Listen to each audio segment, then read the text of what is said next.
Paulo e Estevão, pelo Espírito Emmanuel. Psicografia, Francisco Cândido Xavier.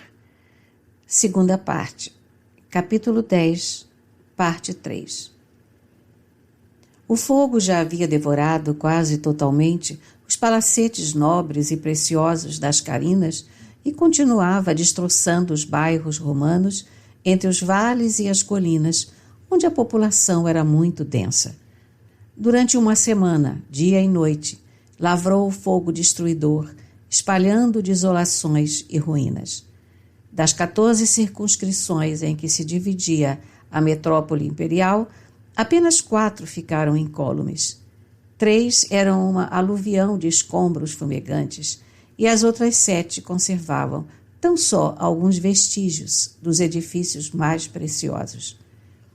O imperador estava em Antium, quando irrompeu a fogueira por ele mesmo idealizada, pois a verdade é que, desejoso de edificar uma cidade nova, com os imensos recursos financeiros que chegavam das províncias tributárias, projetara o incêndio famoso, assim vencendo a oposição do povo, que não desejava a transferência dos santuários.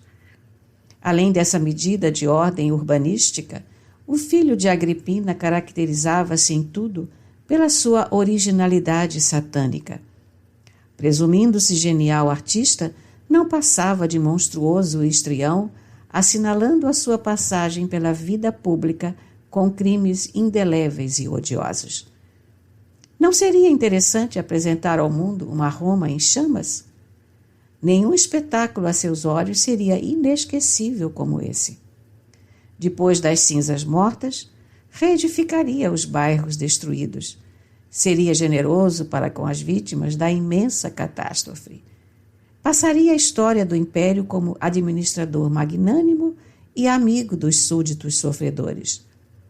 Alimentando tais propósitos, combinou o atentado com os áulicos de sua maior confiança e intimidade, ausentando-se da cidade para não despertar suspeitas no espírito dos políticos mais honestos. Entretanto, não pudera prever ele próprio a extensão da espantosa calamidade. O incêndio tomara proporções indesejáveis. Seus conselheiros menos dignos não puderam pressentir a amplitude do desastre. Arrancado à pressa dos seus prazeres criminosos, o imperador chegou a tempo de observar o último dia de fogo, verificando o caráter da medida odiosa. Dirigindo-se a um dos pontos mais elevados, contemplou um montão de ruínas e sentiu a gravidade da situação. O extermínio da propriedade particular atingira proporções quase infinitas. Não se pudera prever tão dolorosas consequências. Reconhecendo a irritação justa do povo, Nero procurou falar em público, esboçando algumas lágrimas na sua profunda capacidade de dissimulação. Prometeu auxiliar a restauração das casas particulares, declarou que compartilhava do sofrimento geral e que Roma se levantaria novamente sobre os escombros fumegantes, mais imponente e mais bela. Imensa multidão ouvia-lhe a palavra, atenta aos seus mínimos gestos. O imperador, na sua mímica teatral, assumia atitudes comovedoras. Referia-se aos santuários perdidos, debulhado em pranto. Invocava a proteção dos deuses a cada frase de maior efeito. A turba sensibilizara-se. Jamais o César se mostrara tão paternalmente comovido. Não seria razoável duvidar das suas promessas e observações. Em dado instante, a sua palavra vibrou mais patética e expressiva. Comprometia-se solenemente com o povo a punir inexoravelmente os responsáveis. Procuraria os incendiários, vingaria a desgraça romana sem piedade. Rogava mesmo a todos os habitantes da cidade cooperassem com ele, procurando e denunciando os culpados. Nesse ínterim, quando o verbo imperial se tornara mais significativo, notou-se que a massa popular se agitava estranhamente. Maioria esmagadora irmanava-se agora num grito terrível. Cristãos às feras! Às feras! O filho de Agripina encontrara a solução que procurava. Ele que procurava em vão, no espírito superexcitado, as novas vítimas das suas maquinações execrandas, às quais pudesse atribuir a culpa dos sucessos lamentáveis, viu no brado ameaçador da turba uma resposta às próprias cogitações sinistras. Nero conhecia o ódio que o vulgo votava aos seguidores humildes do Nazareno. Os discípulos do Evangelho mantinham-se alheios e superiores aos costumes dissolutos e brutais da época. Não frequentavam os circos, afastavam-se dos templos pagãos, não se prosternavam diante dos ídolos, nem aplaudiam as tradições políticas do império. Além disso, pregavam ensinamentos estranhos e pareciam aguardar um novo reino. O grande estrião do Palatino sentiu uma onda de alegria invadir-lhe os olhos míopes e congestos. A escolha do povo romano não poderia ser melhor. Os cristãos deviam ser mesmo os criminosos. Sobre eles deveria cair o gládio vingador. Trocou um olhar inteligente com Tigelino, como a exprimir que haviam apanhado ao acaso a solução imprevista, e logo afirmou à massa enfurecida que tomaria providências imediatas para reprimir os abusos e castigar os culpados da catástrofe. Finalmente, que o incêndio seria considerado crime de lesa majestade e sacrilégio, para que os castigos também fossem excepcionais. O povo aplaudia freneticamente, antegozando as sensações do circo com esgares de feras e cânticos de martírio. A nefanda acusação pesou sobre os discípulos de Jesus, como fardo hediondo. As primeiras prisões realizaram-se como flagelo maldito. Numerosas famílias refugiaram-se nos cemitérios e nos arredores da cidade, meio destruída, receosas dos algozes implacáveis. Praticava-se toda a espécie de abusos. Jovens indefesas eram entregues nos cárceres ao instinto feroz de soldados sem entranhas. Anciães respeitáveis conduzidos à enxovia sob algemas e pancadas. Os filhos arrancados do colo maternal entre lágrimas e apelos comovedores. Tempestade sinistra caíra sobre os seguidores do crucificado, que se submetiam a punições injustas, de olhos postos no céu. De nada valeram para Nero as ponderações dos patrícios ilustres que ainda cultivavam as tradições de prudência e honestidade. Quantos se aproximavam da autoridade imperial com a valiosa contribuição de alvitres justos eram declarados suspeitos, agravando a situação. O filho de Agripina e seus áulicos imediatos deliberaram que se oferecesse ao povo o primeiro espetáculo, no princípio de agosto de 64, como positiva demonstração das providências oficiais contra os supostos autores do nefando atentado.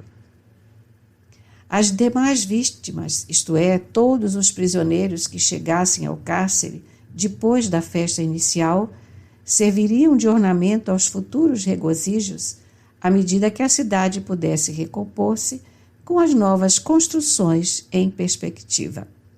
Para isso, determinara-se a reedificação imediata do grande circo. Antes de atender às próprias necessidades da corte, o imperador desejava as simpatias do povo ignorante e sofredor, alimentando o que pudesse satisfazer seus estranhos caprichos.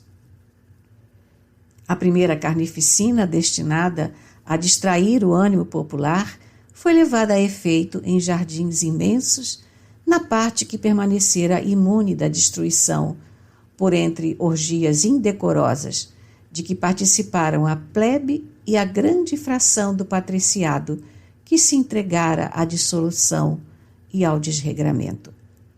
A festividade prolongou-se por noites sucessivas sob a claridade de esplêndida iluminação e o ritmo harmonioso de numerosas orquestras que inundavam o ar de melodias enternecedoras. Nos lagos artificiais deslizavam barcos graciosos, artisticamente iluminados. No seio da paisagem, favorecida pelas sombras da noite, que as tochas poderosas não conseguiam afastar de todo, repastava-se a devassidão em jogo franco.